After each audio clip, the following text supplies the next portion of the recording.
ভাষা কেতিয়াও কাট খাব নোৱাৰিব আৰু বিটিআৰৰ পৰা অসমীয়া ভাষাও কাট খাব নোৱাৰিব। এই হ'ল বিজেপিৰ জাতি মাটি ভেটি ৰক্ষা। এই হ'ল আমাৰ ৰঞ্জিত দাস, যি অধ্যক্ষ ডাঙৰীয়াৰ এয়া নীতি, অধ্যক্ষ ডাঙৰীয়াৰ নীতি এয়া।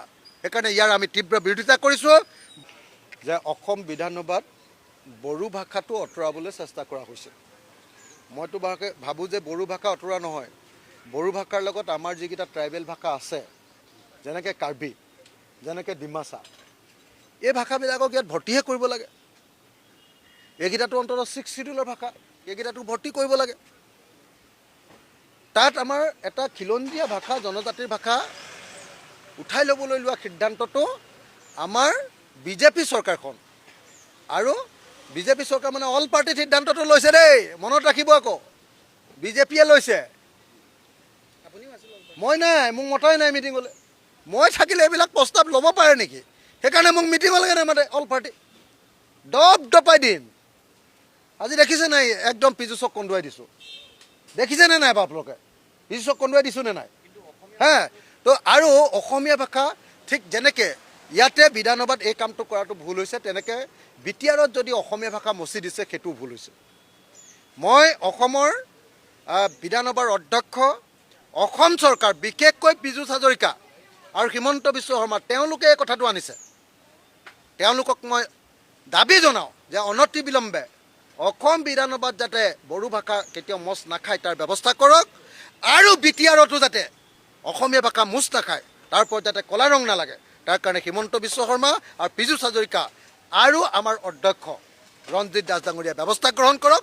আপোনালোকৰ কাৰণে আমি অসমীয়া ভাষাই মাৰ খাব নোৱাৰোঁ, ঠিক তেনেকৈ বড়ো ভাষাই মাৰ খাব নোৱাৰে দেই। অসমত খিলঞ্জীয়া ভাষা, কাৰ্বি আনক, ডিমাচা আনক, তাৰপিছত মিচিং আনক, হয়নে নহয়?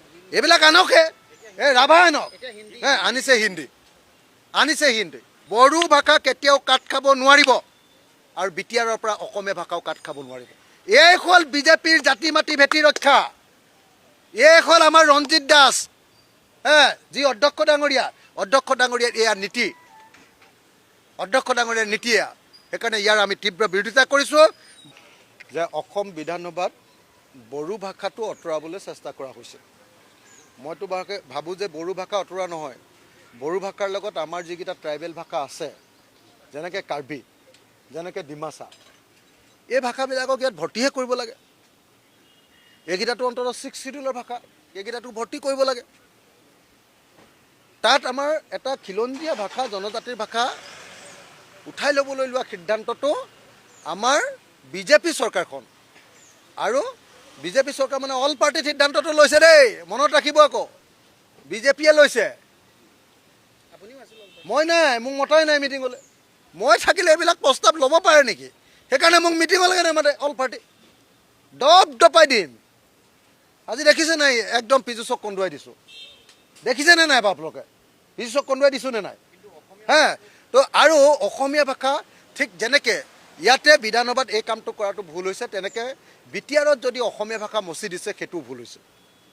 মই অসমৰ বিধানসভাৰ অধ্যক্ষ, অসম চৰকাৰ, বিশেষকৈ পীযুষ হাজৰিকা আৰু হিমন্ত বিশ্ব শৰ্মা, তেওঁলোকে এই কথাটো আনিছে। তেওঁলোকক মই দাবী জনাওঁ যে অনতি বিলম্বে অসম বিধানসভাত যাতে বড়ো ভাষা কেতিয়াও মচ নাখায় তাৰ ব্যৱস্থা কৰক, আৰু বিটিআৰতো যাতে অসমীয়া ভাষা মুচ নাখায়, তাৰ ওপৰত যাতে কলা ৰং নালাগে, তাৰ কাৰণে হিমন্ত বিশ্ব শৰ্মা আৰু পীযুষ হাজৰিকা আৰু আমাৰ অধ্যক্ষ ৰঞ্জিত দাস ডাঙৰীয়াই ব্যৱস্থা গ্ৰহণ কৰক। আপোনালোকৰ কাৰণে আমি অসমীয়া ভাষাই মাৰ খাব নোৱাৰোঁ, ঠিক তেনেকৈ বড়ো ভাষাই মাৰ খাব নোৱাৰে দেই। অসমত খিলঞ্জীয়া ভাষা, কাৰ্বি আনক, ডিমাচা আনক, তাৰপিছত মিচিং আনক, হয়নে নহয়? এইবিলাক আনকহে, ৰাভা আনক, আনিছে হিন্দী।